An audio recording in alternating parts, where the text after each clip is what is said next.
Welcome to the space between dreams and reality. You didn't come here by accident, did you? Something inside you, a whisper beneath the noise. It brought you here. Maybe it was curiosity. Maybe it was the weight of your own mind. Or maybe, just maybe, you wanted to fall asleep with your thoughts still glowing in the dark. Here, in this corner of the night, we don't fight sleep. We invite it. We don't silence the mind. We wander with it through twisted roads, impossible questions, and illusions that feel more real than truth. You're about to enter a quiet storm made of paradoxes, dark thoughts, and the soft unraveling of logic. But don't worry, there are no answers here, only questions that slowly pull you under, like deep water, like velvet shadows, like time bending in on itself. So if your eyes begin to close, let them. If your thoughts begin to spiral, follow them. If your heart skips when a paradox hits too close to home, breathe slower. You're not alone here. And before we begin our descent, let me ask you something strange. Would you subscribe to a channel that doesn't offer solutions, but makes you feel seen by the very questions that haunt you? If you've ever stared at the ceiling at 3 a.m., wondering if you're real, then this channel was made for you. Tap that subscribe button not for me, but for the version of you that's still searching in the dark. Now, close your eyes. Or don't. Either way, let the first paradox find you. Close your eyes now. Unless the dark behind your eyelids feels louder than the room you're in, whether open or closed. It doesn't really matter, because tonight, the mirror doesn't need your permission to show you who you are or who you're not. Let's begin with a question. Who is the person in the mirror? It seems simple, too simple, but the longer you stare, the less certain it becomes. The image reflects your face, your skin, your shape. It mimics every blink, every micro-expression. It follows you with mechanical precision. But here's the paradox. If the person in the mirror is only a copy, then where are you? You might say, I'm here, on this side. But what if the copy feels the same way? What if, in that silent glass, there's a version of you thinking, I'm real? There, the reflection. And here's the part that should keep you awake, but strangely doesn't. You've never truly seen yourself. Not with your own eyes, not once. You've only seen echoes, in mirrors, in photos, in shadows that move like you but aren't you. So the question grows deeper. If all you've ever known of your face is what reality gives you back, then who do you become in the absence of reflection? If you woke up tomorrow and every mirror showed a stranger, would you still feel like you? Or have you tied your identity to something you can't even witness directly? Let's go further. Every morning, you might glance at the mirror just a second or two to make sure you're still whole, still you. But have you noticed that your reflection never looks quite right? There's something off. Your face seems reversed, asymmetrical, almost alien.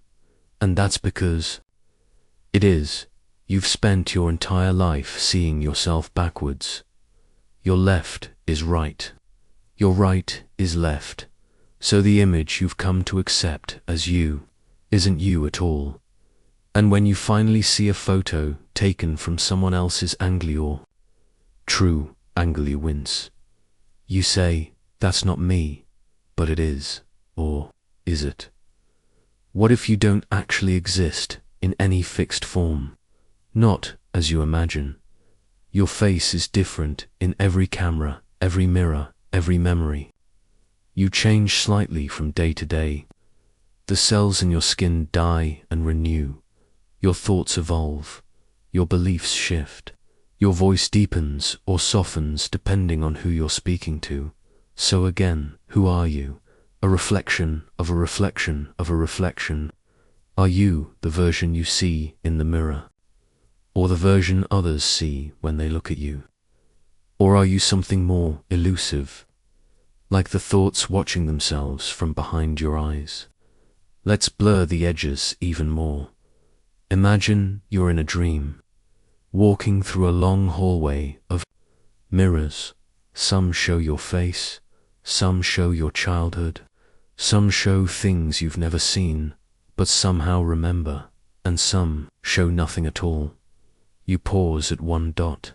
In it, you see yourself, but with unfamiliar eyes. Your mouth moves, but not when you speak. It smiles when you feel fear. It blinks when you hold your breath.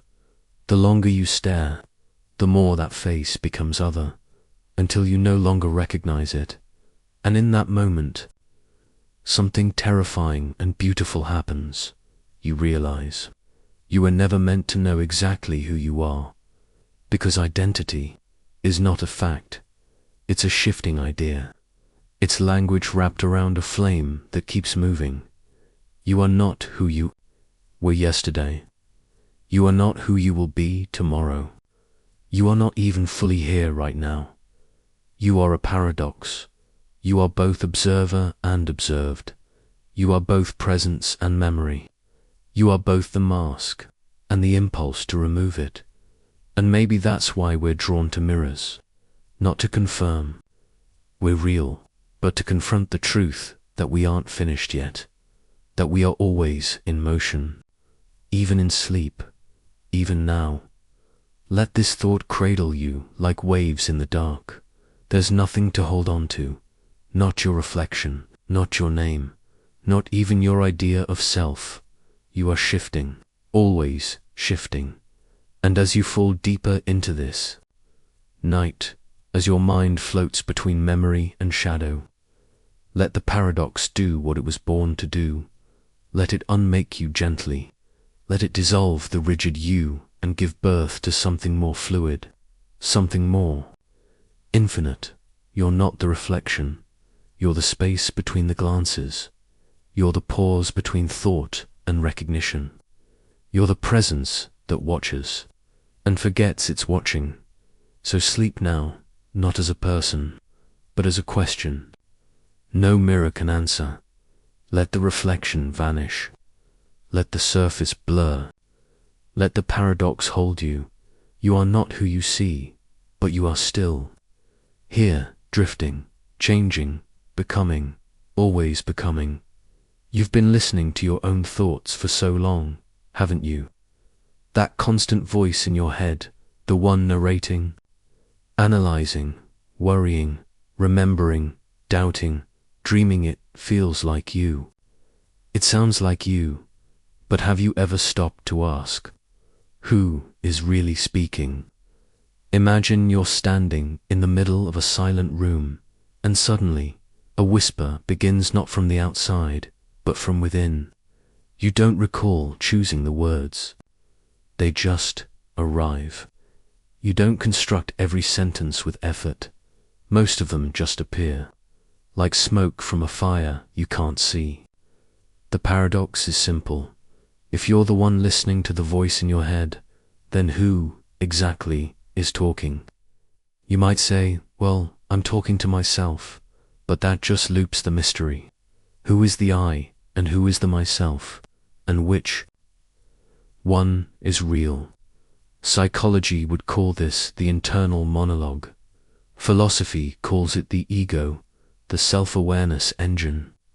But in quiet moments, especially the ones before sleep, you begin to wonder, what if this voice isn't fully yours?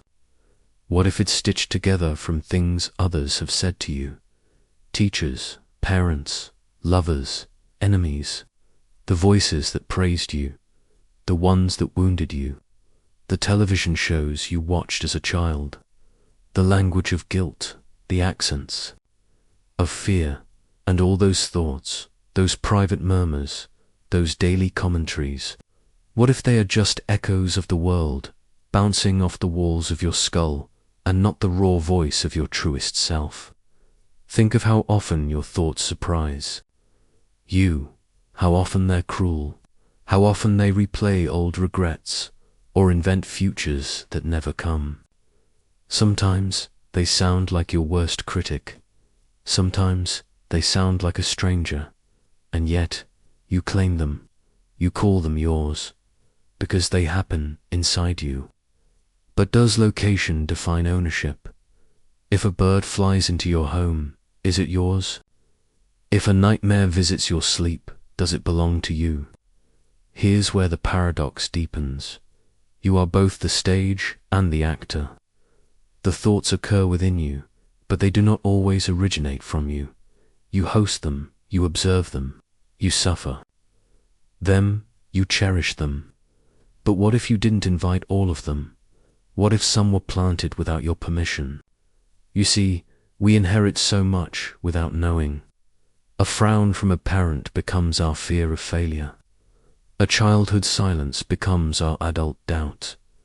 We carry voices we've long forgotten, and they speak through us, pretending to be our own. Close your eyes and notice the next thought that arrives. Don't push it. Don't chase it. Just wait. It will come. Maybe it's a sentence. Maybe it's a feeling in disguise. Maybe it's a question like, what is the point of all this? Or am I doing life right? Now pause. Ask yourself, did you choose that thought? Or did it float in like a feather from nowhere? And if it just arrived on its own, who sent it? Some traditions say the mind is like the sky vast, and still but thoughts are like passing clouds. They form, drift, vanish. They are not the sky itself. They don't change what you are. But the modern world has convinced us otherwise. It tells us that thinking equals being, that we are what we believe, that the voice in our head is the self. But what if that's the biggest lie of all? In ancient times, philosophers spoke of the demon, the inner guide, the whispering spirit, not quite you, not quite other. In psychology, we call it the subconscious. In dreams, it becomes characters, with strange faces, and yet all of them, every archetype, every whisper, every fragment of voice, they all use your mind as their stage. So tonight, let's do something radical. Let's stop claiming every thought as your own. Let them come and go. Let them rise and fall. Don't argue with them. Don't believe them. Don't even name them. Just notice. And in that noticing, something extraordinary happens. A gap appears. A space between the thought and the awareness. And in that space, you realize you are not the thought. You are the silence beneath the thought, the watcher, the presence that remains when the chatter fades, the witness that doesn't need to speak. And now that you see it, now that the veil is thin, listen carefully. That voice in your head, it doesn't define you. It never did. It's just sound, just stories, just noise in a quiet room. You can thank it, you can forgive it, you can even love it, but you don't have to believe it. Not tonight. Not anymore. Let this be your mantra as you drift. Not every thought is mine. Not every voice is me. You are the stillness behind the storm. You are the quiet beneath the chaos. You are not the thinker. You are the awareness in which all thinking appears. Sleep in that truth. Sleep as the observer. Let the voices fall away. Let the self dissolve. And if a thought returns to ask, but who am I then? Smile gently and say, exactly, now rest. You are safe in the space between thoughts. You are free. What if every choice you've ever made was never really a choice at all? Take a breath. Let that thought settle. It's not here to frighten you, but to invite you somewhere deeper. You see, You've spent your entire life believing you are the author of your story, that you're steering the ship, that your will bends the future. But tonight, as the world falls quiet and your body softens into sleep, we ask the forbidden question: are you really in control? You decided to press play on this video. But why? Did you choose it out of a long list? Or did something inside you whisper, this one? And what shaped that whisper? Your mood, your past experiences, the colors in the thumbnail, the tone of a previous video. Go back even further. Your love of dark philosophy, your fascination with paradox, your struggle with sleep, where did those come from? Did you choose them, or did they simply arise? The paradox is ancient. We believe in free will, but we can't trace its origin. Neuroscience has complicated things even further. Studies have shown that decisions can be predicted seconds before we're even aware of making them. Brain scans light up in regions tied to action before the subject reports consciously choosing to act. Imagine that. Your mind decides before you do, as if your consciousness is simply being informed of decisions already made. Still, you feel like you're choosing. And in that feeling, there is comfort, a sense of self, a sense of agency. But maybe, just maybe, it's all part of the story your brain tells you. A beautiful illusion that says, you are the captain. But what if you're not the captain?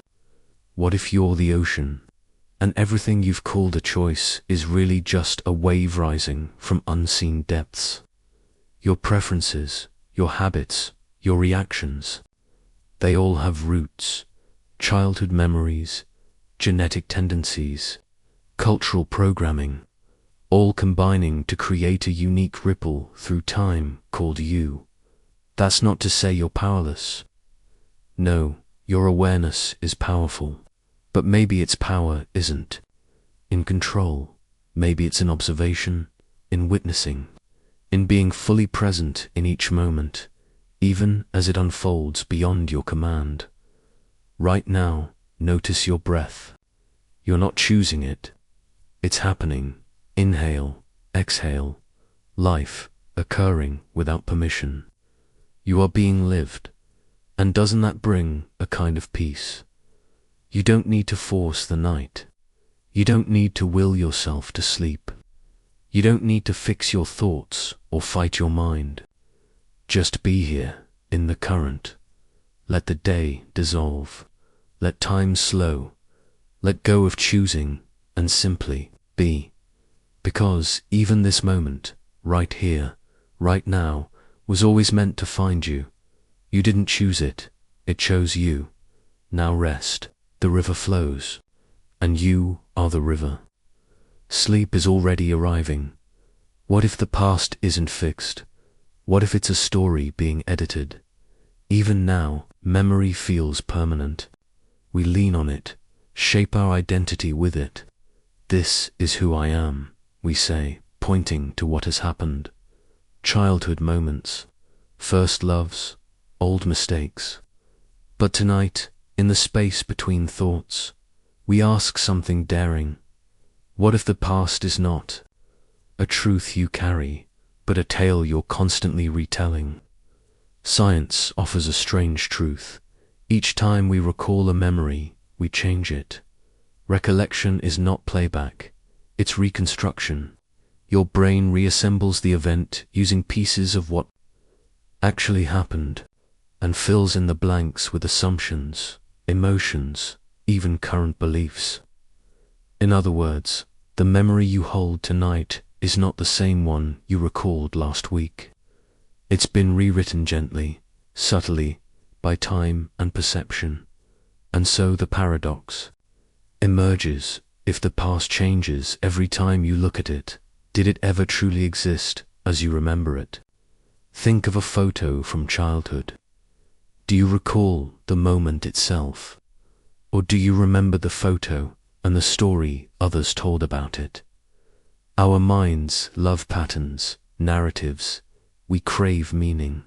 And so we smooth over the edges of memory, turn chaos into clarity, add intention where there was none. We create continuity. But it's a beautiful fiction, and here's where it gets more mysterious. Your current state can reach backward. If you're sad, the past feels heavier. If you're hopeful, the past seems full of lessons. You are not just shaped by your memories, you are actively shaping them right now. In this moment, so let's imagine something gentle, something freeing. What if you let the past soften? What if you allowed the memory loop to be flexible, like water instead of stone? That mistake you made, perhaps it wasn't failure, was a seed. That wound, maybe it wasn't punishment, it was an opening. That goodbye, it could have been the beginning of another journey you couldn't yet see. Tonight, as you drift, let your memories breathe. Let them unfreeze. Don't hold them so tightly. Don't argue with their shifting shapes. Let them evolve with you. Because just as the future is unknown, so is the past. It's a garden we keep planting, moment by moment, with each new reflection. So, sleep now, not as a prisoner of what was, but as an artist of what has been. You are not your history. You are the hands that shape it. You are not the record. You are the storyteller. Rest in that freedom. The past is not behind you. It's within. You, changing still, and that means, so are you. Fear has a clever disguise. It often doesn't wear the mask of terror. It comes as overthinking, as hesitation, as the need to control everything. It wears the costume of logic, and it whispers, just in case they don't. Like you, just in case you fail, just in case you get hurt. But what if fear isn't protecting you? What if it's just repeating old stories? What if fear is simply the echo of a time when you weren't safe, but you are now? Picture a child who once touched a hot stove. That child learned a lesson: heat can harm. But what happens when the child becomes an adult and still flinches at a harmless light bulb? The danger is gone, but the reaction remains. That's how fear lingers. It calcifies. It forms habits. And every time you listen to that fear voice, every time you believe it without question, you reinforce a world that no longer exists. Let's break that spell. Tonight, not by fighting fear, but by seeing through it. Fear isn't a prophet.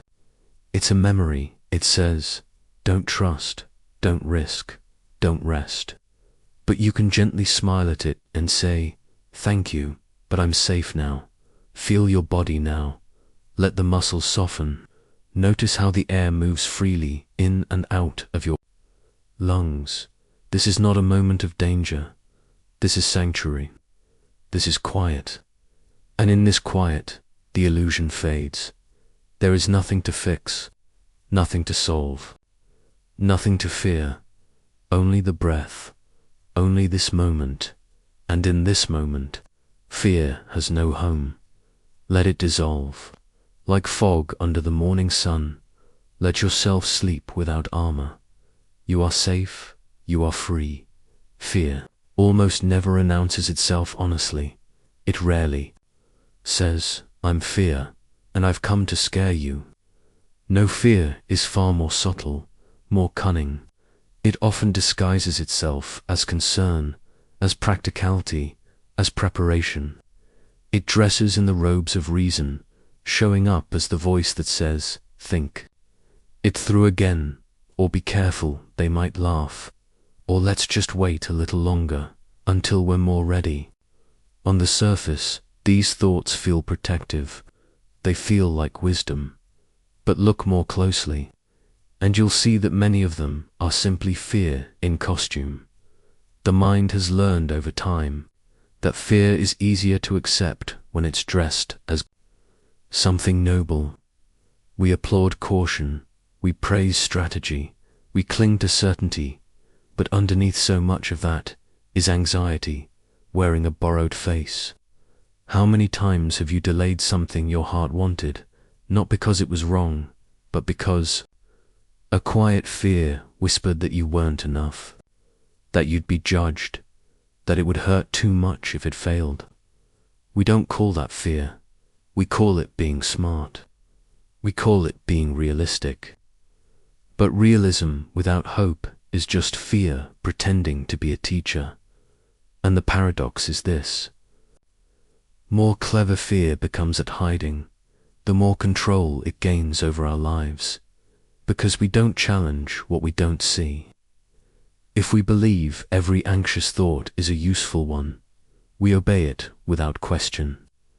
And in doing so, we slowly build a life around avoidance, a safe, narrow world where nothing touches us deeply, where we never fall but also never fly. But fear isn't wrong for existing. It's just outdated.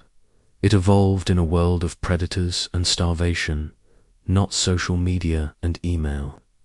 It was designed to save us from tigers, not awkward conversations or forgotten text messages. It sees risk in everything, even in joy, especially in joy, because joy requires openness, and openness feels vulnerable. And to fear, vulnerability is danger. So tonight, ask yourself gently, how much of your mind is ruled by an invisible fear cloaked in the fabric of logic and responsibility? And more importantly, what would happen if you simply saw it for what it is? Not as an enemy, not as a mistake, just as a leftover reflex, useful in its time, but no longer your master. Notice how your body relaxes the moment you stop believing. Every fearful thought, there is a deep exhale that happens, not just in your lungs, but in your spirit. A release of something ancient, something tired. A surrender of the armor you've been carrying since you were too young to know what it was for. You don't need that armor now. The night is soft, the world is quiet, and you are not in danger. Let the fearful thoughts come if they want, but don't invite them in. Don't make them tea. Let them knock and pass. Let them tell their old stories and gently nod, knowing you've heard them all before. You've outgrown them. You're safe now. You're allowed to live without the constant rehearsal of everything that could go wrong tonight. You don't need to fix or protect anything. You can trust the silence. You can trust the moment. You can rest in the truth that fear has served its time, and now it can rest too. So sleep, not as someone hiding from the world, but as someone finally free from fear's disguise. Sleep as yourself, open, soft, unafraid. There is a compass deep within you, not made of metal or magnets, but of quiet knowing. It doesn't scream like fear. It doesn't rush like anxiety. It doesn't demand like urgency. It waits, patiently, always pointing you toward peace, even when the world is pulling you in every other direction. But when fear is loud, we forget that compass exists. We let panic hold the map. We let our thoughts race ahead, imagining everything that could unravel, every possible mistake, every version of failure. Our heart begins to beat faster, not because something is wrong, but because we believe something might go wrong, and that possibility becomes a prison, a storm we stand in alone, trying to control lightning with our thoughts. But fear doesn't need more analysis. It needs presence, not reaction, but awareness, not problem solving, but stillness. Stillness isn't inaction. It's inner alignment, a sacred pause. It's what happens when you stop asking fear for directions and start listening to that quiet place inside the place that knows you've been through difficult things before and survived. the place that isn't impressed by panic. The place that knows what matters most doesn't need to be rushed. When you feel overwhelmed, when your chest tightens and your thoughts speed up, imagine placing your hand on that inner compass. Feel its warmth, its steadiness. It's always been there. It doesn't have all the answers, but it always knows the next right direction. Calm isn't something you earn by solving your problems. It's something you allow when you stop believing that panic is useful. Anxiety will try to convince you that it's keeping you safe. But what if safety is actually on the other side of release, of letting go? So let go now. Let go of the need to figure everything out before morning. Let go of the pressure to plan the future while your body pleads for sleep. Let go of the belief that worry is a form of care. It isn't. It's a shadow of care, distorted by fear. Real care is gentle. Real care rests. Let your thoughts drift without attaching to them. Let them rise and fall like soft waves. Not every wave needs your attention. Not every idea needs your energy. Tonight, your only task is to remember who you are when you are not afraid. That version of you, that deeper you is still here, still steady, still grounded. And in this moment, as your muscles soften and your breath slows, you are closer to that true self than you've been all day. You are not your racing thoughts. You are the space between them, the sky, not the storm. Breathe into that space now. Feel how wide and gentle it is. No pressure, no demands, just presence. And in that presence, feel the compass turning quietly toward sleep. Not because you've earned it, not because the world is fixed, but simply because you are here, and you are enough, and the night welcomes you as you are. Let yourself drift. Let yourself be guided, not by fear, but by peace. Sleep, now, softly, softly, deeply, freely. Your mind is like a well-lit hallway. During the day, its busy doors opening, footsteps echoing, voices passing through. But when night falls, the lights dim, and yet, your thoughts still pace. You may find yourself rehearsing conversations, replaying mistakes, predicting outcomes. The mind wants to be useful, to solve, to protect.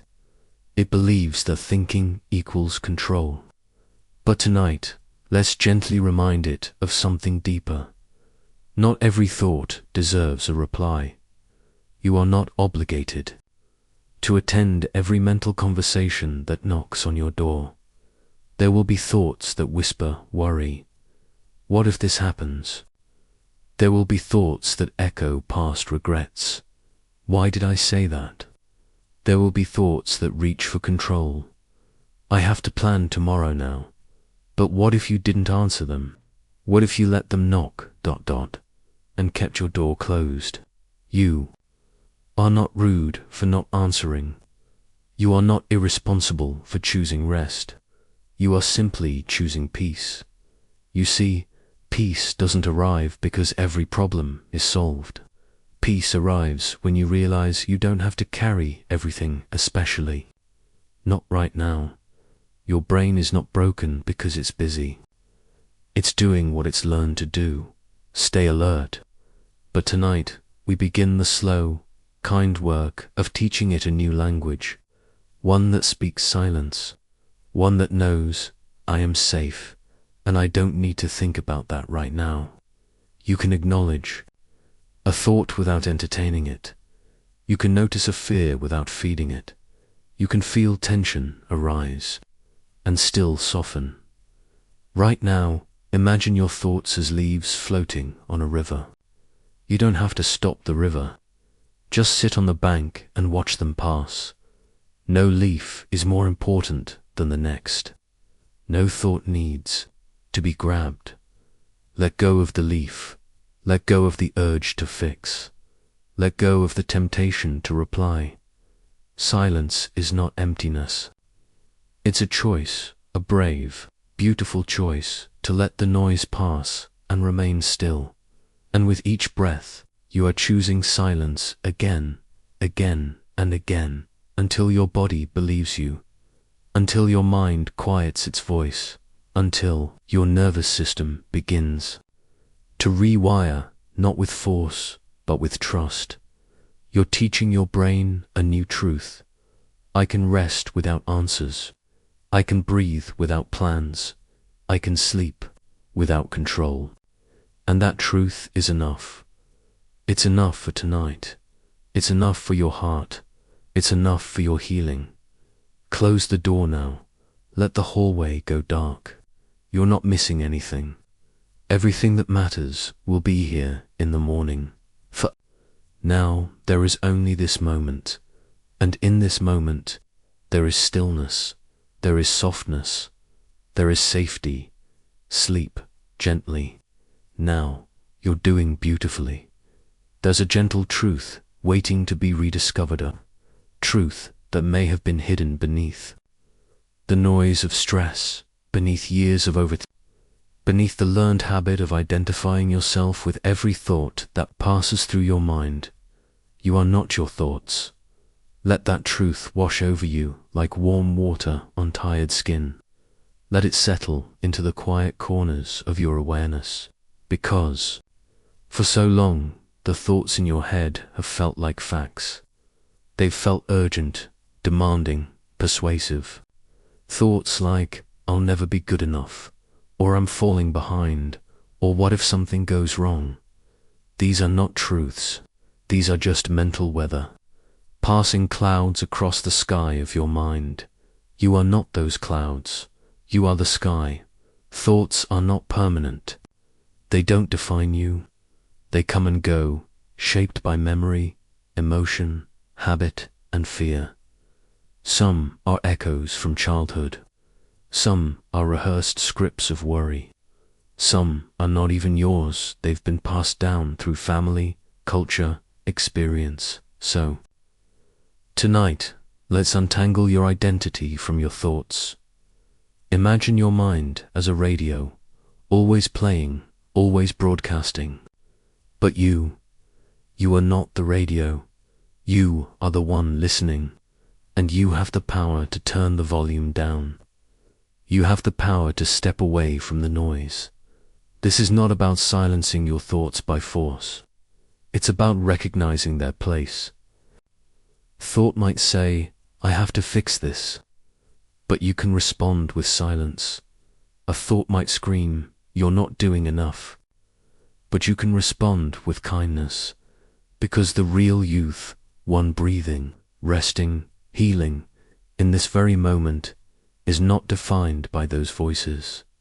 You are deeper, you are calmer, you are more than your inner commentary. Let that realization soften your chest. Feel your ribs expand gently with the next breath, your shoulders loosening just a little more. You do not need to argue with your mind tonight. You do not need to win an internal debate.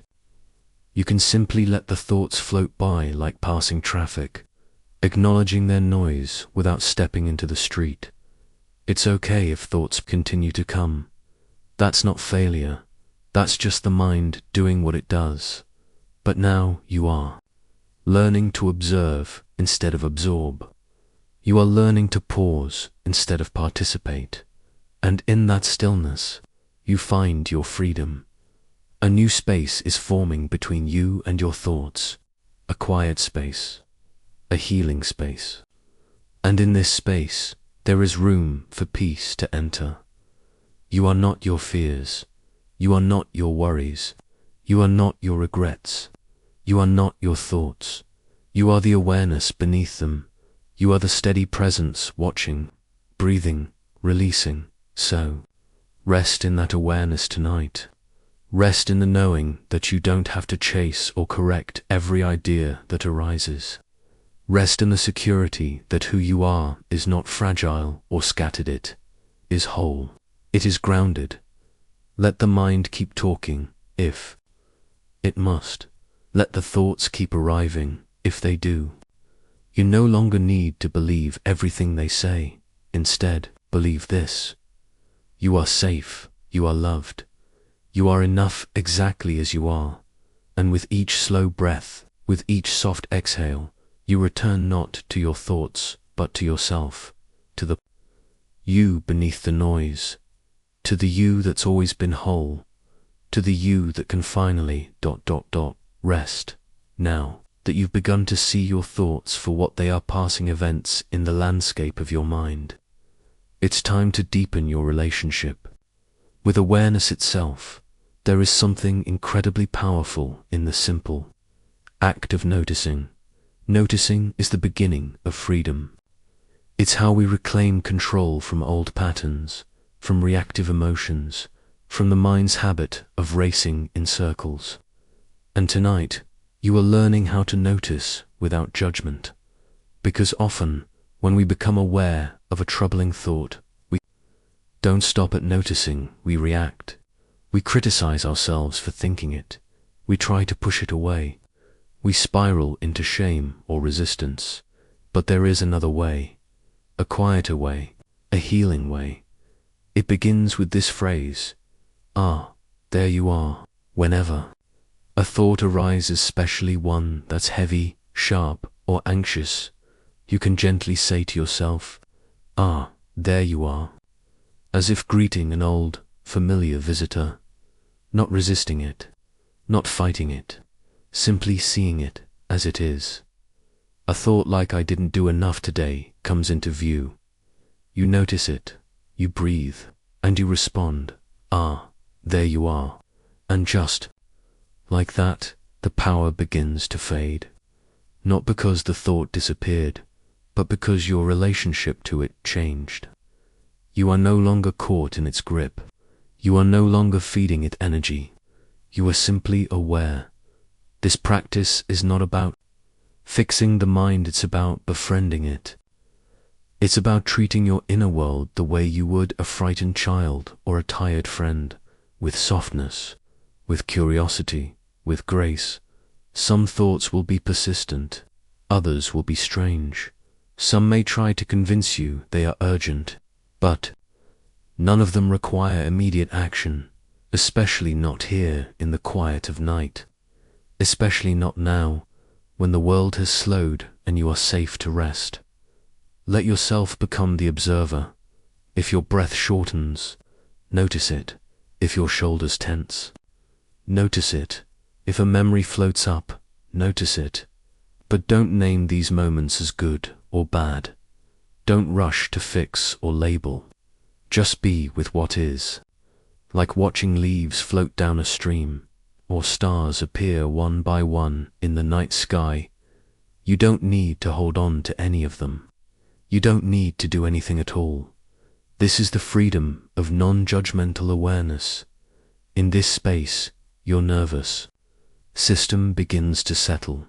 The mind starts to soften. The body begins to trust the stillness.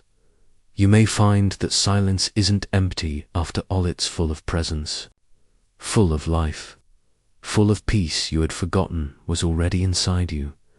And the more you practice noticing, the more you come to realize that even on difficult nights, even when the mind is busy, you are not lost.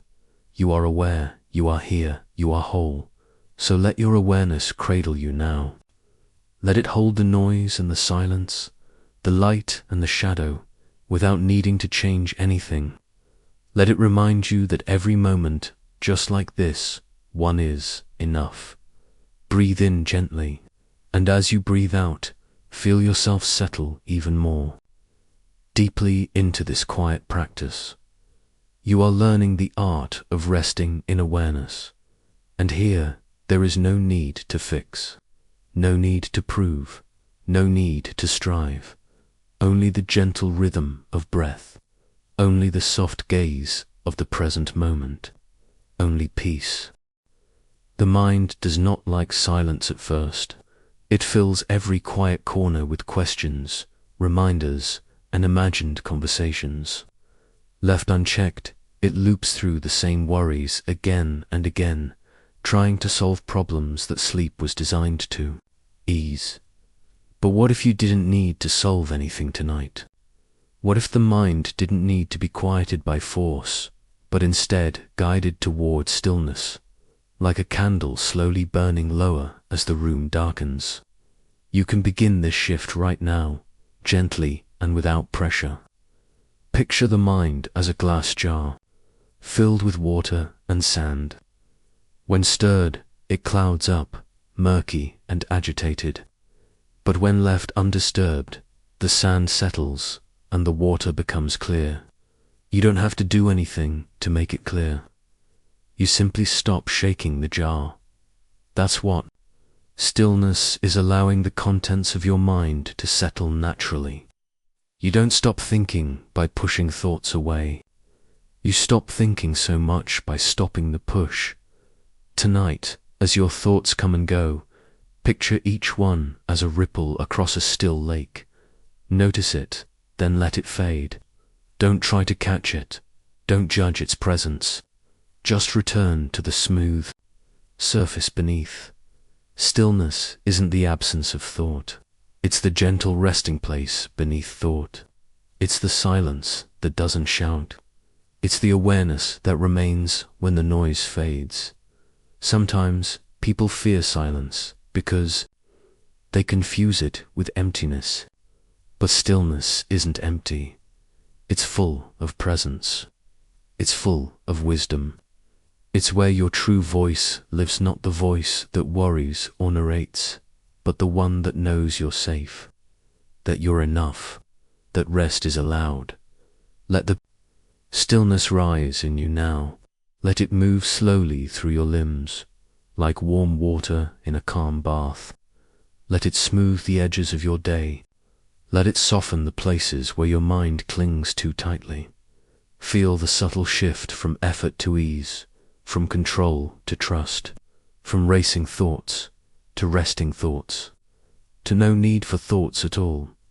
You may still hear the echoes of your inner dialogue, but they will grow softer, like voices in another room, until all that's left is the breath, the quiet, and the gentle weight of your body sinking deeper into peace. Stillness doesn't require permission. It doesn't need perfect conditions.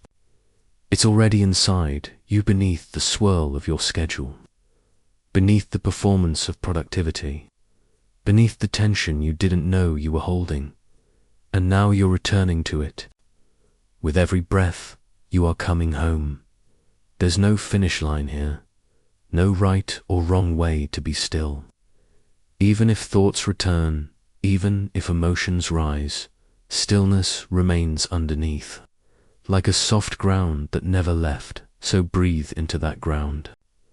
Let it catch you. Let it cradle you.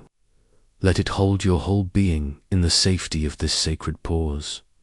You are not your thoughts. You are not your worries. You are the stillness that holds them.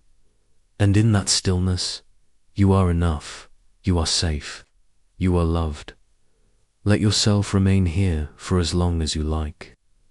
In the silence, in the softness, in the slow unwinding of everything that no longer needs to be carried into sleep.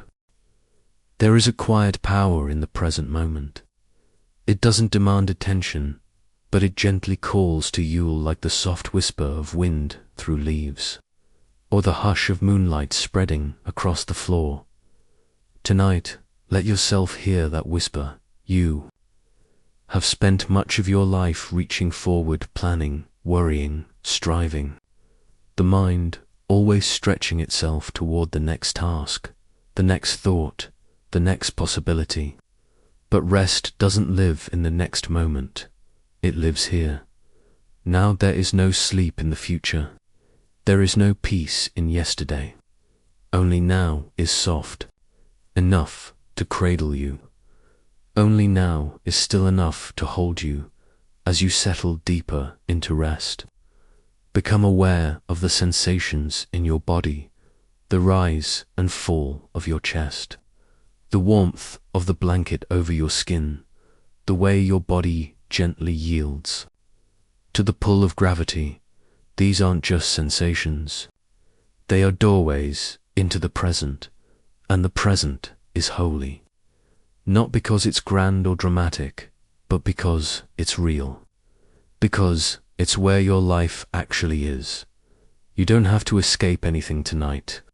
You don't have to fix or figure anything out. Instead, you can choose to rest in this sacred pause, the kind of pause where your soul is no longer rushing to be anything other than what it already is. Feel your breath in this moment.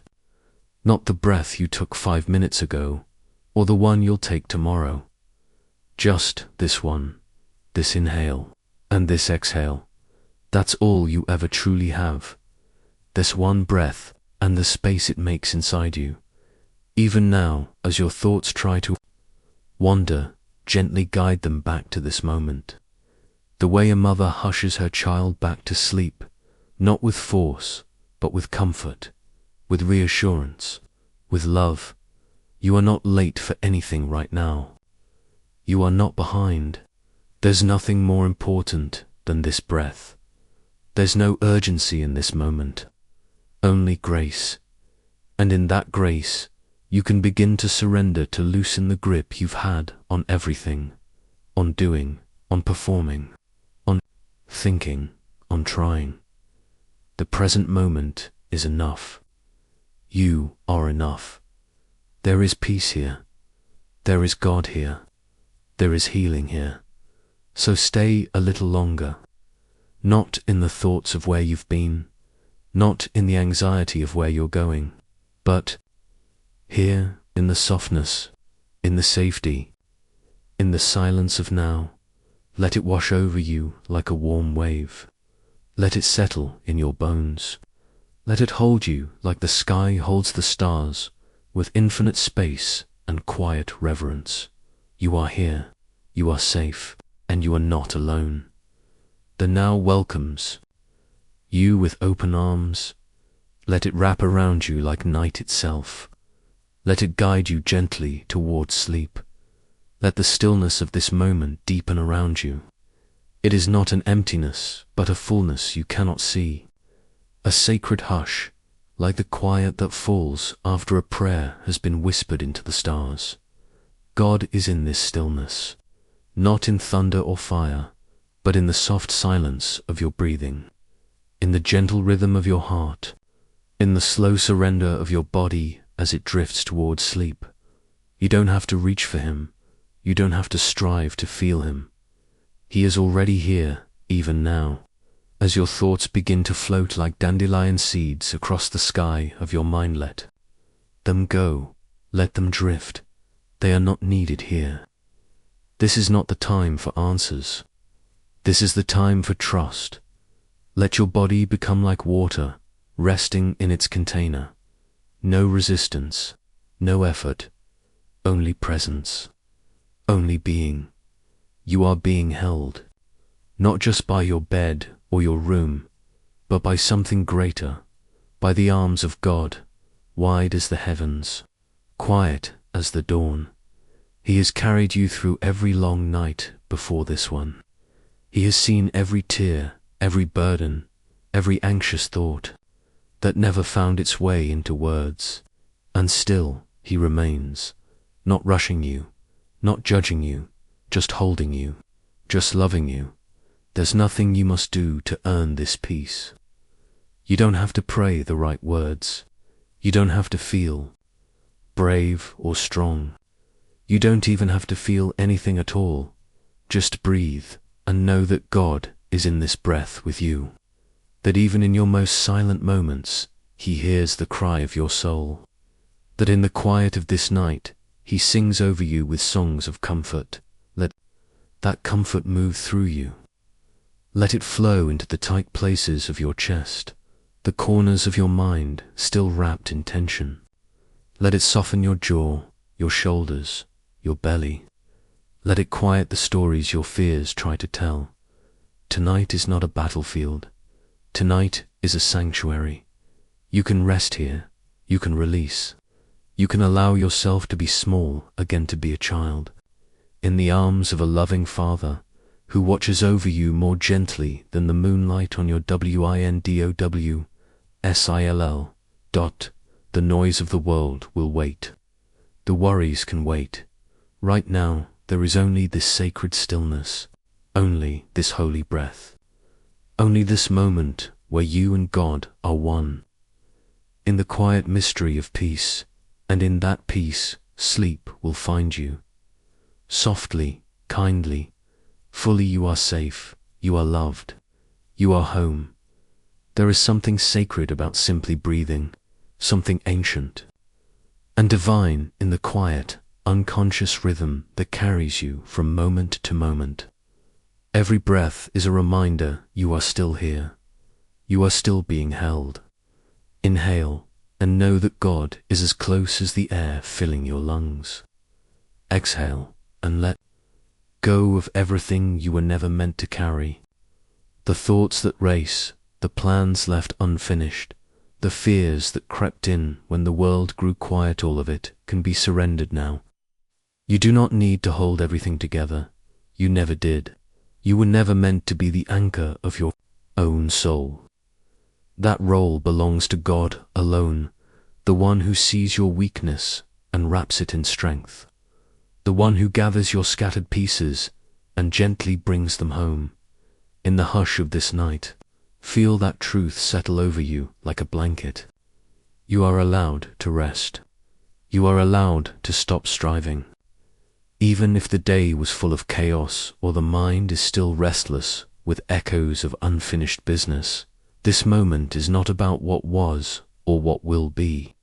It is only about now, this precious, peaceful now, where God waits with open arms, asking for perfection, not demanding progress, just offering presence.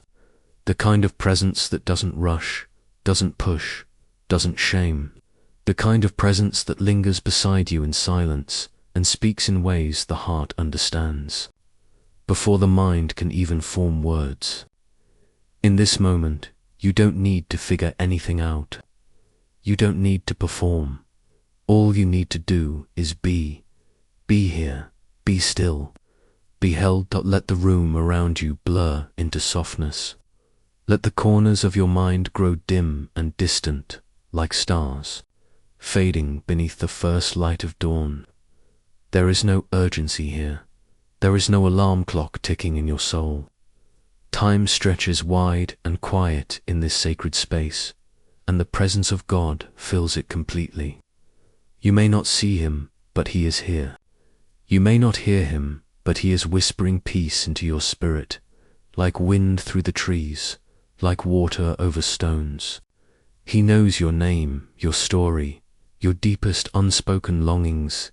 He meets them not with judgment, but with gentleness. He understands the weight of your weariness, and he offers himself as rest, real rest, soul-deep rest, the kind that seeps into your bones and reminds you that you are more than your worries, more than your mistakes, more than your past.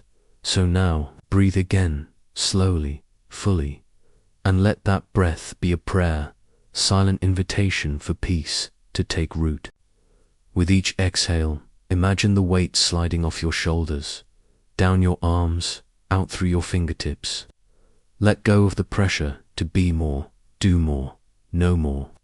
You are enough simply because you are his, not because you have achieved, but because you belong. Not because you have it all together, but because he is holding it all together for you. And as the stillness wraps around you like a gentle tide, trust that even your sleep is sacred. It is not wasted time, it is healing time. It is divine time.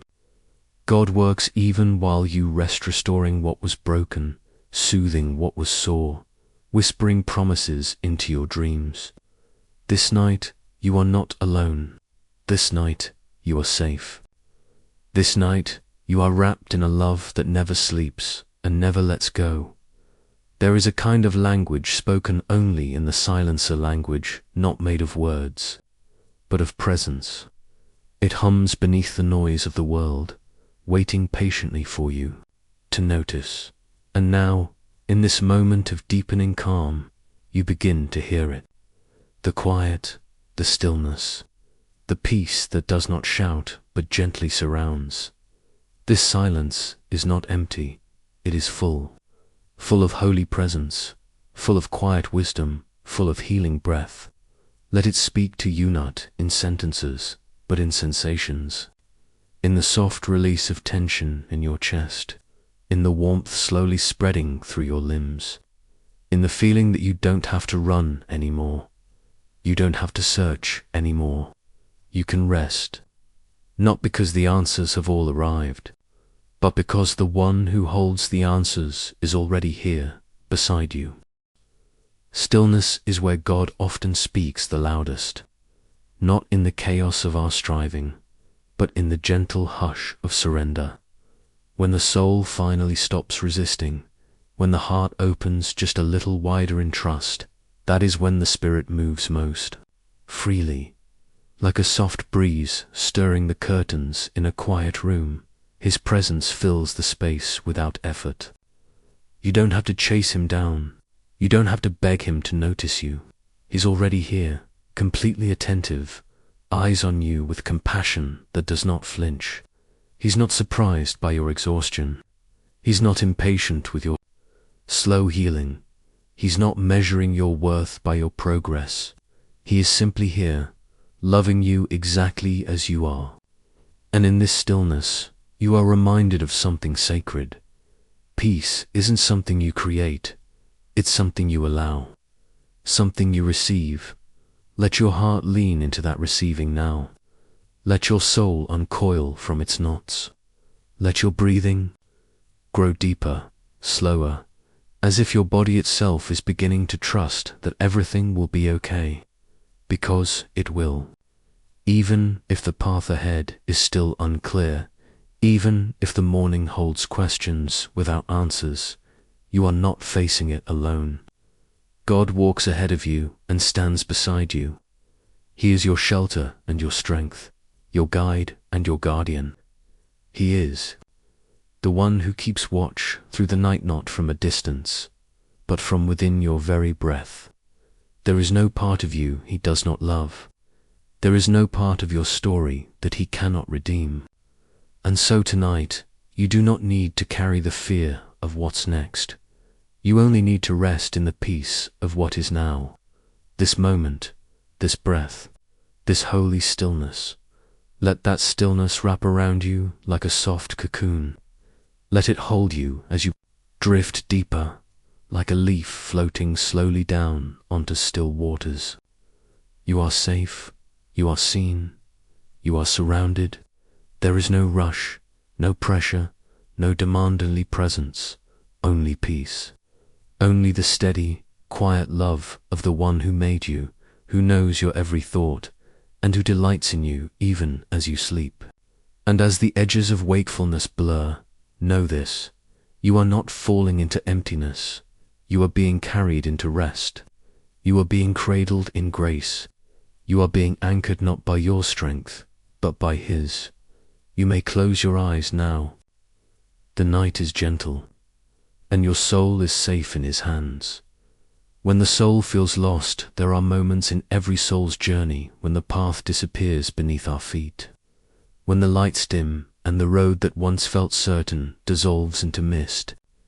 In those moments, we feel adrift like wanderers in a vast desert, unsure of which direction leads home. Perhaps tonight, some part of your heart feels that way. Not necessarily broken, but uncertain, not abandoned, but lost. And in that quiet ache, in that lonely wandering, something beautiful and sacred begins to stir, the whisper that you are not alone in your searching, that even when you cannot find your way to God, he is already on his way to you. The God who spoke galaxies into existence does not wait for the lost to find their way back. He goes out in search of them. Like the shepherd who leaves the 99 to find the one, he walks the wilderness of your doubts, the valleys of your questions, and the thickets of your confusion to reach you. Not to scold, not to correct, but to hold. He is not frustrated by your disorientation. He is not impatient with your pace. He knows that your heart is tired of pretending to have it all together, and so he comes not with noise or spectacle, but with soft presence. He walks quietly beside you, whispering truths your soul has forgotten. You are not lost to me. I see you. I know where you are. I know who you are. I have not let you go. There is something deeply comforting about being known in your disorientation, about being understood even in the places where you don't yet understand yourself. Tonight, let that comfort reach you. Let it warm the places inside you that feel distant and cold. You don't have to fake clarity. You don't have to pretend to be strong. The shepherd finds the lamb not because the lamb was trying hard enough, but because the shepherd never stopped looking. That is how he loves you, not only in the days when you feel faithful, but in the nights when all you can feel is fatigue. His love doesn't waver based on your perception of your spiritual state. It is steady, tireless, gentle, relentless in its mercy. If you feel like you've wandered off the path, know this: God's grace doesn't run out in the wilderness. It runs deeper. It pools in the hidden places where no one else sees. It flows to the forgotten corners of your soul. You may not know the way forward, but He does. And for now, that's enough. You don't have to navigate. You just need to rest. He is not asking for direction, He's offering presence. As the night deepens and your breathing slows, let yourself be found, not because you finally figured it out, but because you stopped trying to earn what was always freely given. Let that truth cradle you now. Let it sing over you in the quiet. You are not lost, you are loved. And love always finds its way. There is a sacred mystery in how God meets us in the dark, not with the sudden brightness of a blinding revelation, but with the soft glow of a lamp gently lit at our feet, just enough to take the next step. We often think that divine guidance will come like lightning, clear and powerful, but more often it comes like a candle in the night, flickering with quiet assurance. I am here, I am with you. Keep walking. And so tonight, if you feel wrapped in confusion, if the questions in your mind seem heavier than your faith can carry, rest in this truth. God is not waiting for the dawn to speak. He is already present in your darkness. God never promised that we would always feel certain, but He did promise to never leave us. It is in the unseen hours, when the path is hidden, that trust is formed, not the kind of trust built on perfect answers, but the kind that grows in the arms of presence. When the soul can no longer see ahead, it begins to hear more clearly. Hear now, not with your ears, but with your spirit. I know the way, even when you don't. I will walk with you through the silence. I will carry you through the shadows. I am the light that darkness cannot overcome. It is a beautiful thing to realize you are not required to have it all figured out to be loved by God. You do not have to earn the right to be guided. You are guided because you are loved. Even when your prayers feel empty and your heart feels like a tangled maze, the Lord draws near. Not because you performed well today, not because you believed hard enough, but because His love is unconditional. It does not hinge on your emotional clarity or spiritual strength. It simply is constant, patient, and always reaching. Tonight, picture Him walking beside you on that winding, unclear path. Feel the quiet crunch of leaves under your feet. Feel the peace of knowing you're not alone. He is not in a hurry. He is not waiting for you to fix yourself. He is simply with you. No matter how far you think you've wandered, there is no terrain too wild for His footsteps. The moment you feel lost is the very moment He holds you closer. So let go now. Lucine. Your grip on the map you can't read. Release the need to know what's next. Just be here in this stillness and breathe in his nearness. Let his peace be the pillow beneath your head and his promises the blanket wrapped around your spirit. You are not wandering aimlessly.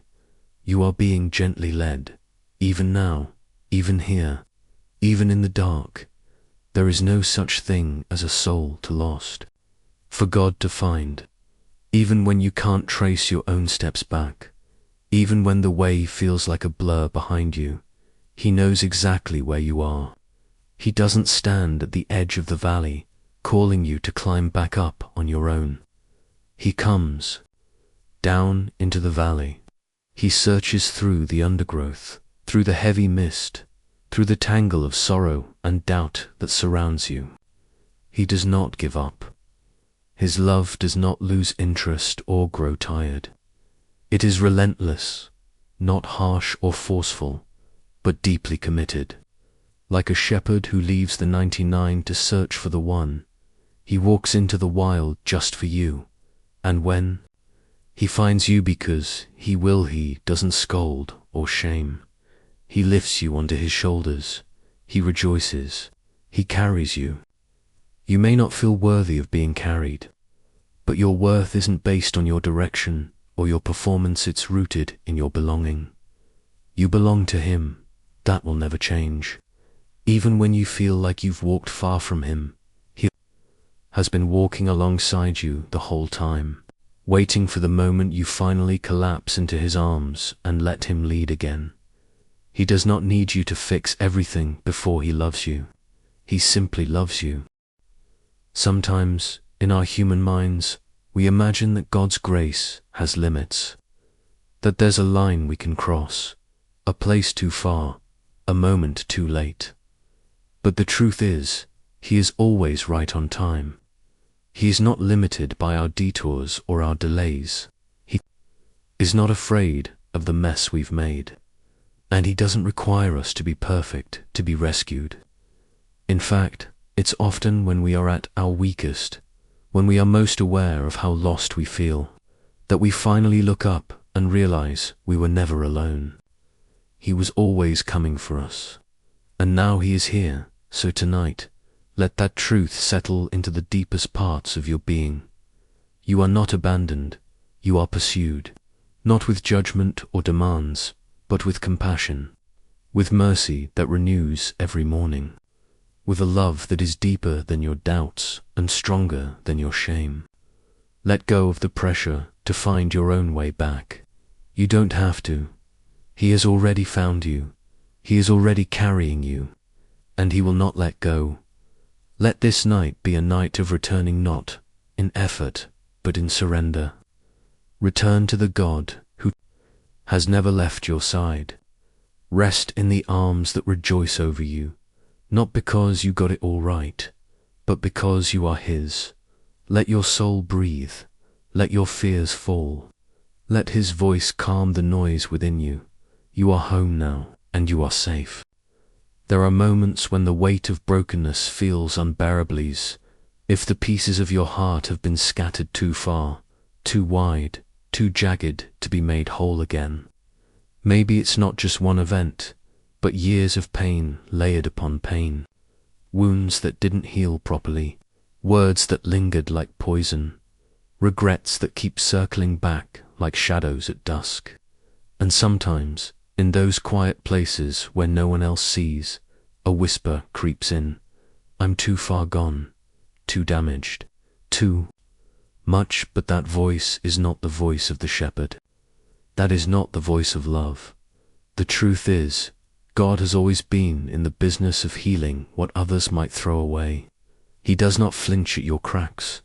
He does not look at your brokenness with disappointment or disgust.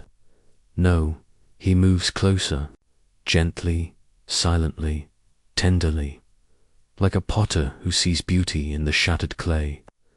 He kneels beside the pieces and begins the sacred work of restoration, not rushing, not forcing, but slowly, skillfully, with hands that know the shape of your soul, with fingers that once traced the lines of the stars, and yet now trace the outlines of your wounds with reverence. You are not a mistake in his eyes. You are not a burden. You are not a project too difficult to repair. You are beloved. And even in this broken state of him, now he calls you beautiful. Not because you've hidden the cracks well, but because he sees through them into the light. Within, he sees the strength that survived, the courage it took to keep breathing, the longing that still hopes, and he honors that. He honors you. The God who heals does not ask you to pretend.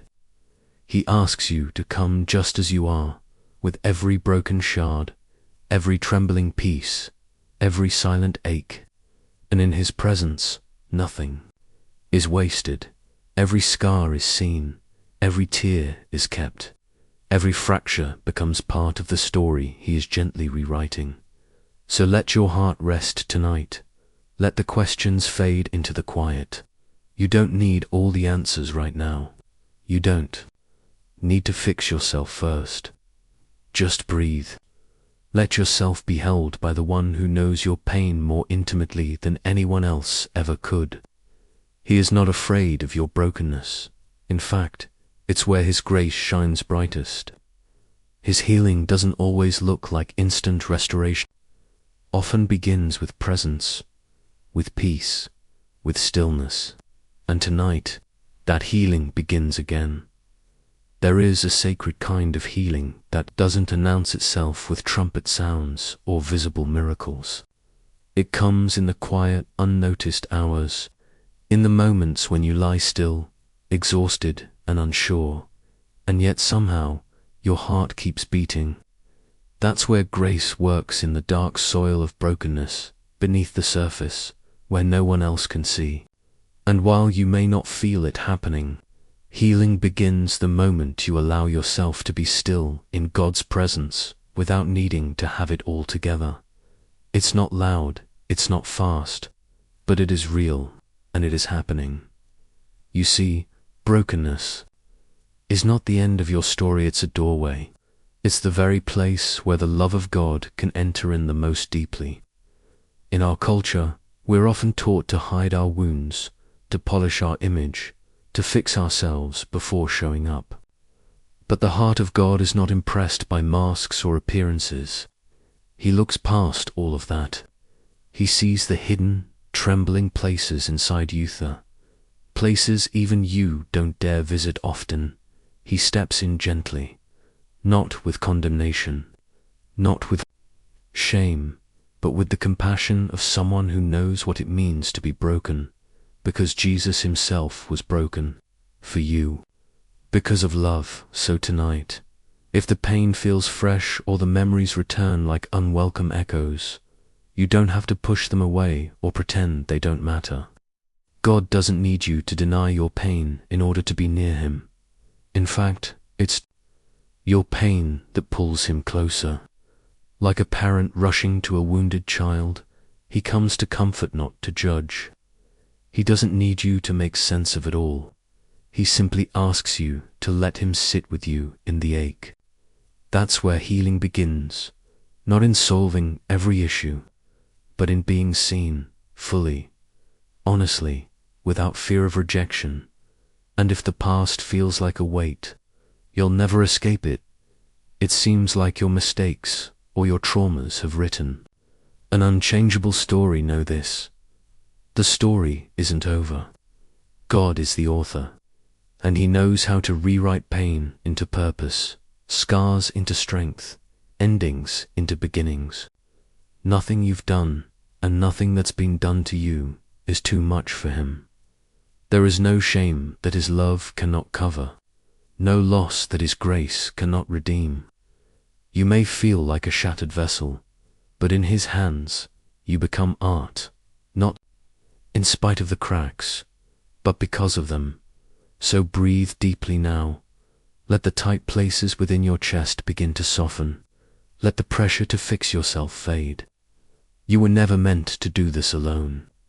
God does not ask for perfection, he offers presence. He offers his hand, steady and kind, ready to hold all that hurts. Even if you feel too weak to reach for him, know this: he's already reaching for you. You are not too broken. You are deeply loved. And tonight, in the silence, that love is already working within you, slowly, gently, faithfully. Healing doesn't always feel like a fire. Sometimes it feels like a whisper saying, "You are safe now. You are not alone. I am with you still." There's something sacred about things that have been broken and healed, not just repaired, but transformed. Maybe you've seen it in someone's eyes that have cried deeply, eyes that have seen pain, yet hold a tenderness that cannot be faked. That kind of beauty doesn't come from comfort. It comes from walking through the fire and discovering that you are still held, that you are still known, that you are still worthy. That's the kind of beauty your soul is becoming, even now, as you rest. Sometimes we think that being whole means returning to who we were before the pain. But the truth is, healing rarely leads us backward. It always moves us forward into someone wiser, softer, stronger. Think of a tree struck by lightning. Its bark scorched, a limb broken, and yet it still stands. New leaves still bloom, and in time, what was once a scar becomes a unique shape in its trunk mark that tells a story of survival. You are like that. What you've been through is not the end. It's a turning point, a painful, sacred place where something new begins to grow. And while the world may not understand your brokenness, while people may judge, forget, or walk away, God does not. He never looks at you and sees someone who's too far gone. Instead, he sees where his light can pour in.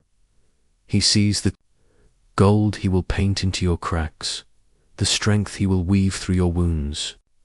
You may not feel it now, but your brokenness is not something to be ashamed of. It's part of your becoming, part of your testimony, and one day it may be the very thing that helps someone else know they are not alone. Tonight, let all the pressure to be better fall off your shoulders. Let go of the voice that says you have to be okay by now. Instead, just be. Be here. Be tired, if you are. Be uncertain, if that's true. Be broken, if that's what this moment holds. God meets you exactly where you are, not where you think you should be. He doesn't ask for a fixed version of you. He wants the real youth, the one who limps, who struggles, who wonders if it's all too much. He wants to hold that version, to carry you when you're too weary to walk, to speak peace into your chaos. And so tonight, as you drift toward sleep, imagine this: Jesus sitting beside you, not asking anything, just being present, his hand resting gently over your heart, his voice whispering, "I see you, I know you, I'm not leaving." Feel the weight begin to lift, not because everything is suddenly easy, but because you are no longer carrying it alone.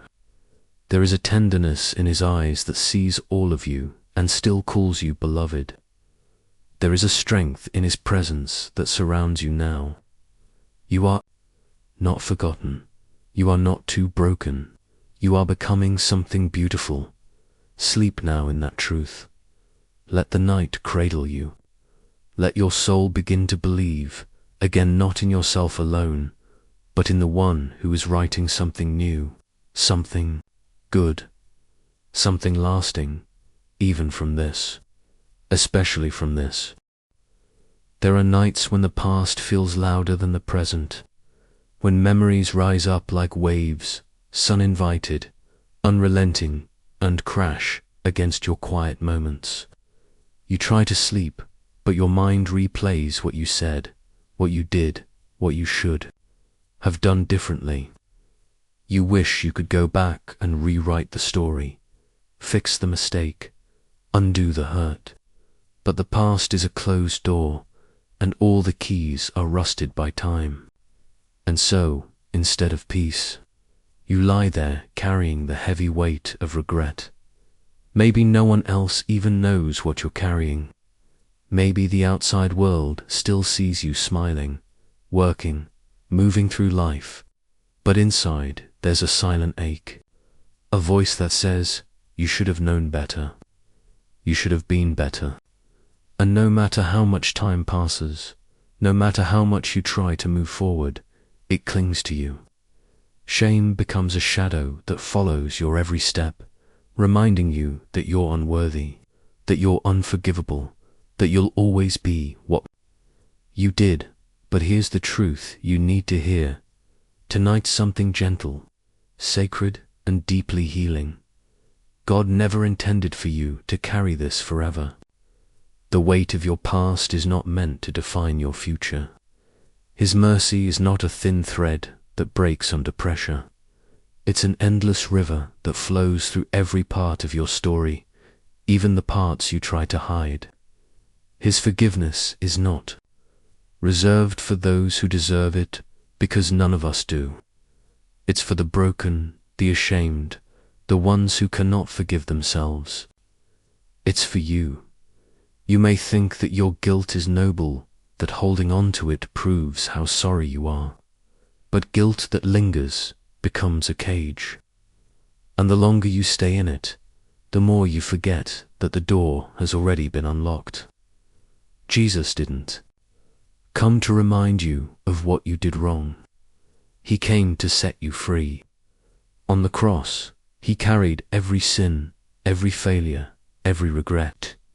Not to shame you, but to lift that shame off your shoulders and place it onto his, so you could be free, so you could rest. So tonight, instead of rehearsing the past, I invite you to release it. You may not feel ready. That's okay. Just let God hold it for you. Whisper in your heart, I can't change it, but I give it to you. Let that be enough for now. Let him take the weight. Let him remind you that you are still loved, that you are not defined by your worst moments, that your story is not over. In his hands, even the broken pieces can be made whole. Let your heart slow down. Let your breath grow softer. There is no judgment, here only grace, only peace. You do not have to earn your forgiveness. It is already offered.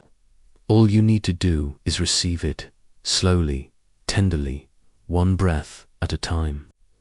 You are not beyond redemption. You are not too far gone. You are deeply known and still deeply loved. Let that truth carry you into rest tonight. Let it quiet the voice of guilt. Let it soften the ache of regret. There is healing for you here. There is freedom. Even now, sometimes the hardest part isn't asking God for forgiveness. It's believing he truly gives it. We've heard the words before. You are forgiven. You are washed clean. You are free. And we want to believe them. We want to let them sink deep into the soil of our soul. But still, our minds hold on. We replay the same memory again and again, not because we enjoy the pain, but because we can't quite believe it's been dealt with. Somewhere inside, we fear that if we let it go, we're letting ourselves off too easy. That if we stop carrying the guilt, we're not taking responsibility.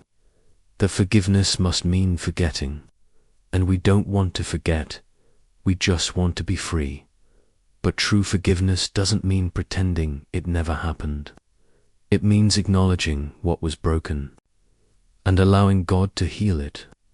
Forgiveness doesn't erase your memory, transforms your heart. It lets you look at your past not with fear or shame, but with compassion.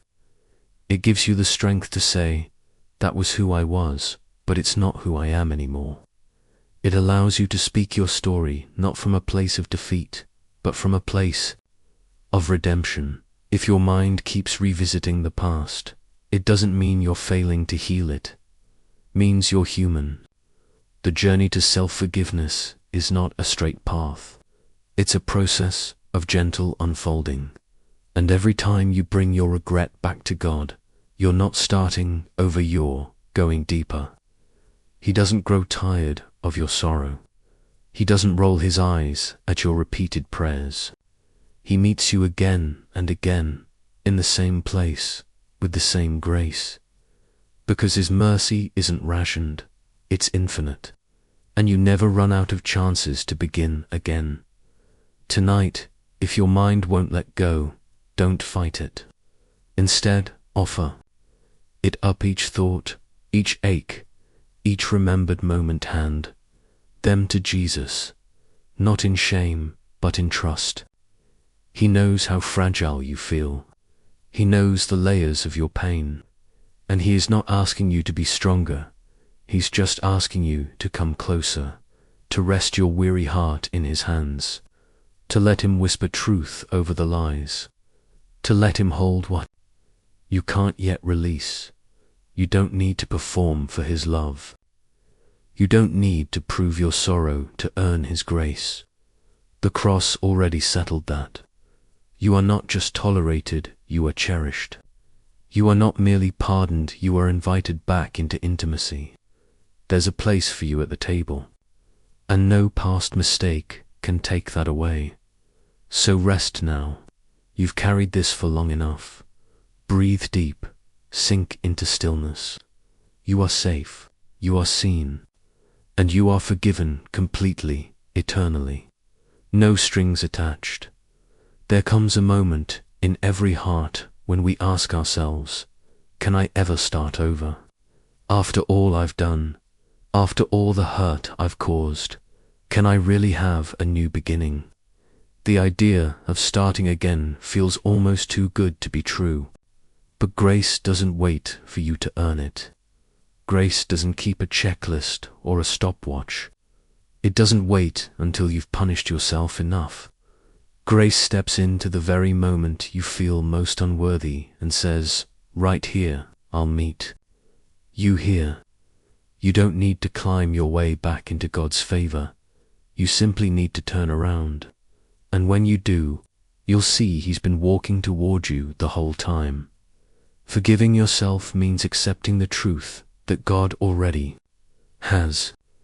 It means believing that his word about you is more trustworthy than your inner critic. It means leaning on his love when your heart still struggles to love itself. Self-forgiveness is not self-indulgence, it's faith. It's choosing to trust that what Jesus did was enough, even for this, even for you. And maybe tonight, that's the invitation your soul has been waiting for, not to erase your past, but to live differently because of it. To let the pain become wisdom. To let the failure become softness. To let the scar become a testimony that healing is possible. There's no timeline for healing. There's no rush. Forgiveness isn't a single moment. It's a quiet, daily returning to grace. It's waking up every morning and saying, even though I still feel it, I believe I am forgiven. It's choosing to live as someone loved, even when you feel like someone broken. It's walking with Jesus one step at a time, even if your steps are small and trembling. He isn't waiting for you at the finish line, he's walking beside you, carrying the weight you can't bear. And in that presence, there is peace. Tonight, let that truth settle deep. You are not alone in this healing. You are not expected to figure it all out. You are simply asked to let go, to surrender the guilt that's been keeping you awake, and let mercy speak louder. You are already loved more deeply than you know. And your past, no matter how painful, cannot rewrite the future that God is preparing for you. There is more ahead. There is life beyond this pain. There is joy waiting to meet you again. And the first step is rest, so breathe. Lay your head down. Let the grace that never ends cover the places you still feel ashamed. Let forgiveness become the blanket that wraps around you. And as you close your eyes, remember, God is not disappointed in you. He's drawing you close, whispering, "You're mine. you're free, you're home. Sometimes the hardest person to forgive is the one staring back at you in the mirror. You remember what you did, what you didn't do, the words you can't take back, the moments that slipped away. And slowly, without realizing it, you begin to carry a story about yourself, one woven from shame, regret, and guilt. That story becomes a lens, clouding the way you see your life, your worth, even your future. You begin to believe you are nothing more than your worst mistake. But friend, that is not how God sees you. Not even close. He doesn't reduce you to your sin. He restores you through His love. He sees the whole picture, the pain behind the choices, the wounds beneath the behavior, and He still calls you His. Self-forgiveness begins when you let God rewrite your story, not by denying what happened, but by adding truth to it. Yes, you fell. Yes, you hurt. Yes, there are parts of your story that ache, but that's not the end. The story isn't finished. There is still beauty being written through the broken lines. You are not a lost cause. You are not disqualified. You are someone God still chooses, still calls, still believes in. You are the one He leaves the 99 for, the one He runs to, the one He wraps in a robe and welcomes home with joy. When you let that truth in, when you begin to see yourself through His eyes, you'll feel a shift. Not instant, not easy, but real. And what does it look like to live from that new story? It looks like mercy for yourself, even on the hard days. It looks like breathing deeply instead of bracing for shame. It looks like letting others in, letting them see not the perfect version of you, but the healed one, the healing one. It looks like opening your heart to joy again, even when it feels risky. You don't need to punish yourself to prove you've changed. Grace has already done the work. Your past may be part of your story, but it doesn't have the final word. God's mercy does, His love does, and it says, you are still good, still chosen, still held. So tonight, allow yourself to rest. Not because you've earned it, but because it's been given. Let go of the voice that tells you you're not worthy of peace. You are. Let go of the urge to replay the moments you regret. They have no power here. Instead, let God's voice speak gently over your words of freedom, of healing, of newness. You are not beyond forgiveness. You are already forgiven. And in the stillness of this night, you are being made whole as this chapter closes. Let this truth remain. Forgiveness is not a feeling you must force or a prize you must earn. It is a gift. A gentle, sacred gift extended by a loving God who knows everything about you and still chooses to stay. He doesn't demand perfection from you. He only asks for your heart, your honest heart, the one that trembles with regret and sighs with sorrow, the one that wishes it could go back and do things differently, the one that's tired of pretending and just wants peace. That's the heart He embraces. That's the heart He heals. So, if you find yourself saying, I just can't forgive myself, know that He isn't waiting for you to figure it all out. He is already near. He isn't keeping score. He's keeping you close. He whispers your name with kindness, not condemnation. He reminds you not of what you've done wrong, but of what Jesus did right. The cross wasn't only for the world, it was for you. For your sins, yes, but also for your shame, for the lies you believed about yourself, for the weight you've carried too long, and because of that, you are free, free to let go, free to rest, free to begin again. Forgiving yourself isn't forgetting the past, it's surrendering it. It's giving it to God and trusting Him to use even the broken parts for good. It's choosing moment by moment, to believe that redemption is real, that beauty can rise from ashes, and healing can grow where pain once lived. Tonight, may your soul breathe deeply in that truth. May the quiet assurance of grace wrap around you like a warm blanket. You don't have to fix everything. You don't have to carry this alone. God is with you, and He is enough now. Rest in that. Lay down every what if and if only. There is nothing left to prove. You are not who you were. You are who He says you are, beloved, redeemed, forgiven. Even now, even here, this is the beginning of something new. You are not beyond grace. You are living in it. Let peace settle in. Let sleep come gently. You are safe, you are seen, and you are already on your way home. There are moments when everything appears fine on the outside, when the world sees you smiling, functioning, moving through life, but inside there's a quiet ache you can't explain, a hollowness that lingers even in the midst of blessings. It's not always pain. Sometimes it's just nothing, a still emptiness that follows you into every room, no matter how bright the lights or how kind the voices around you. And in that quiet, a whisper forms, "Is something wrong with me?" This emptiness can feel like failure. You wonder why, despite all the good things in your life, you still feel disconnected, restless, unsatisfied. You pray, you read scripture, you show up to responsibilities, and still you feel distant from joy, like a guest in your own life. But let this be said softly and clearly. Feeling empty does not mean you are broken beyond repair.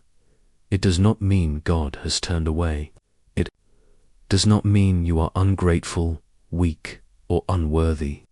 It means you are human, and you are longing for something deeper than what this world can provide. The soul hungers for meaning, not just comfort, for presence, not just company, for purpose, not just activity.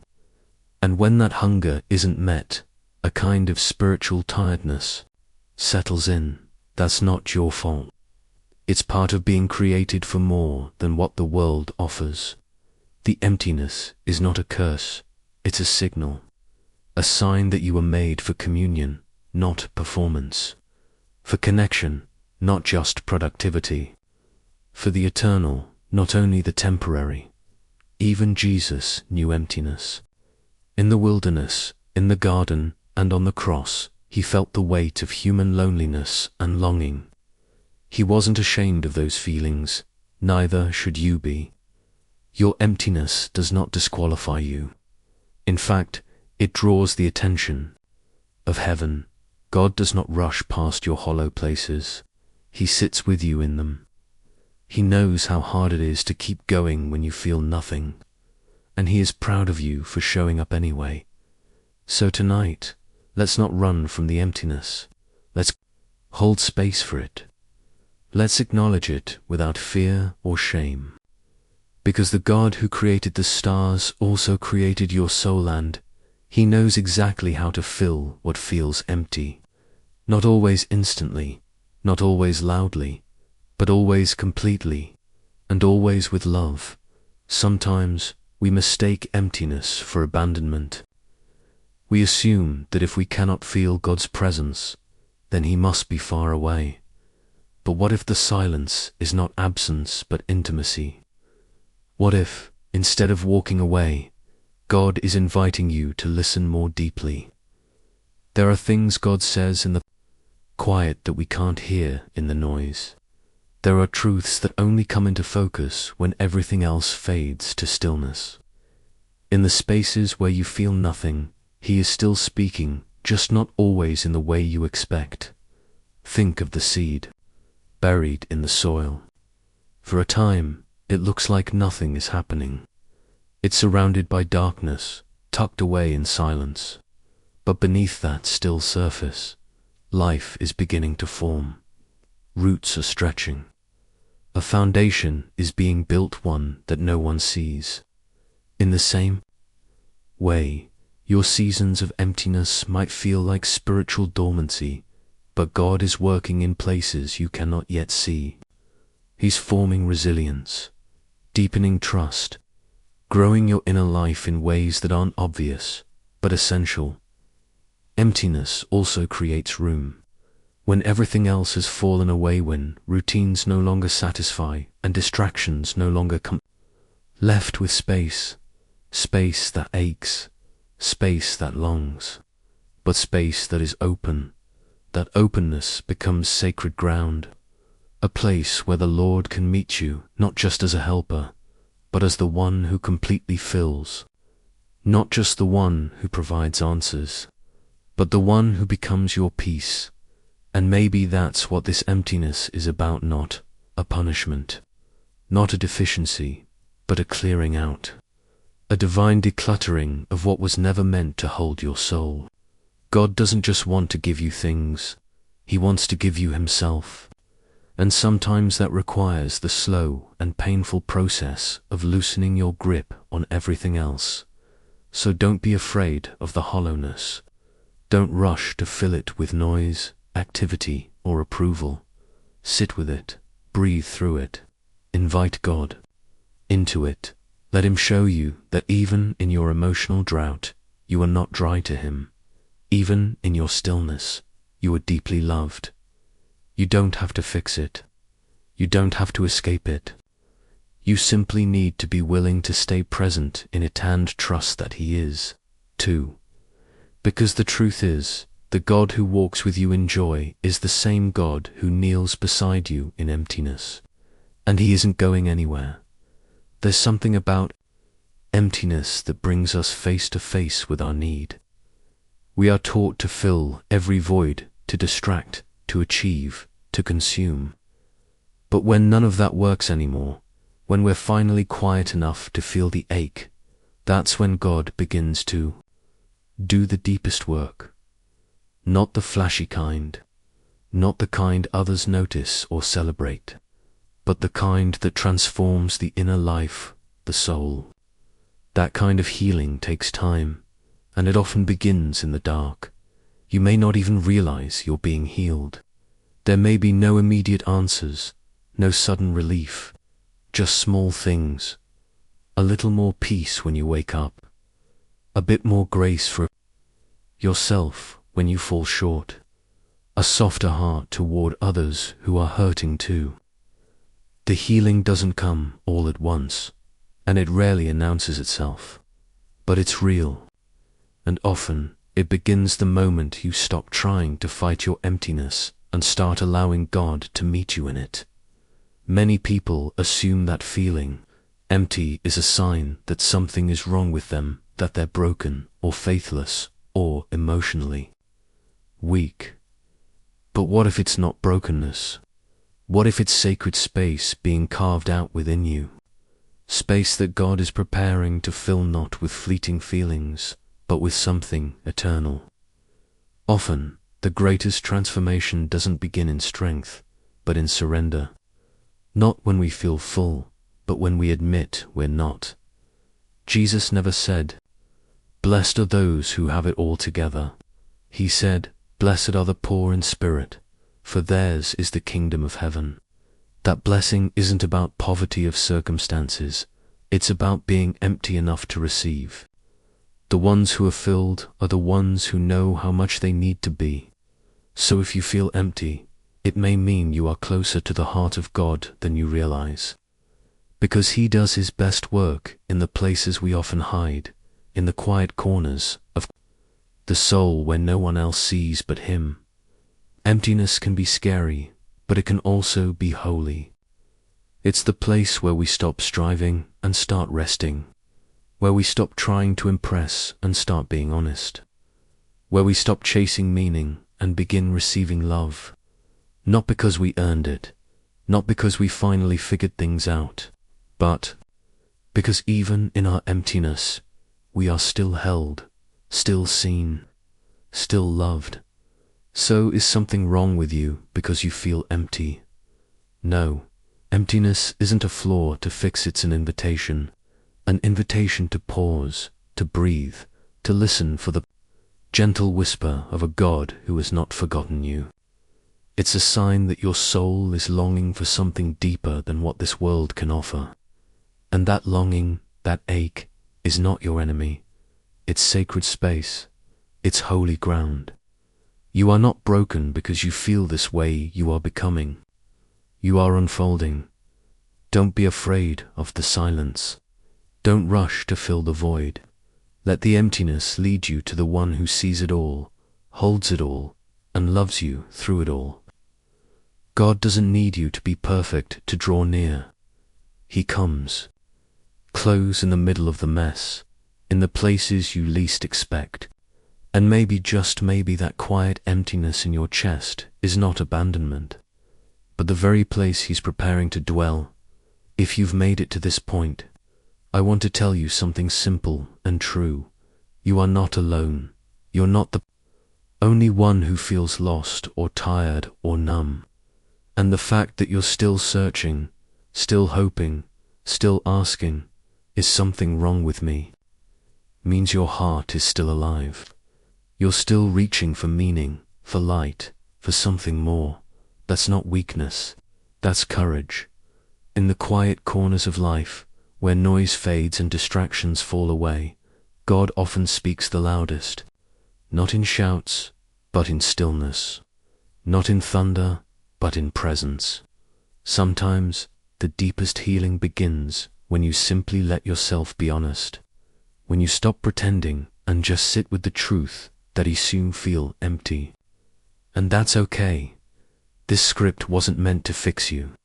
It was meant to sit with you, to walk beside you through questions that don't always have answers, and to remind you, gently and without pressure, that even in your lowest moments, you are deeply loved, not for what you do, not for how strong you are, but just because you exist, just because you are here. So, if you still feel empty tonight, don't rush to escape it. Instead, rest in the truth that your story isn't over. Your soul is not abandoned, and somewhere quietly, patiently, God is still with you, waiting, holding, loving, always. Now close your eyes. Let the silence hold you. You are safe. You are seen. You are loved. Good night.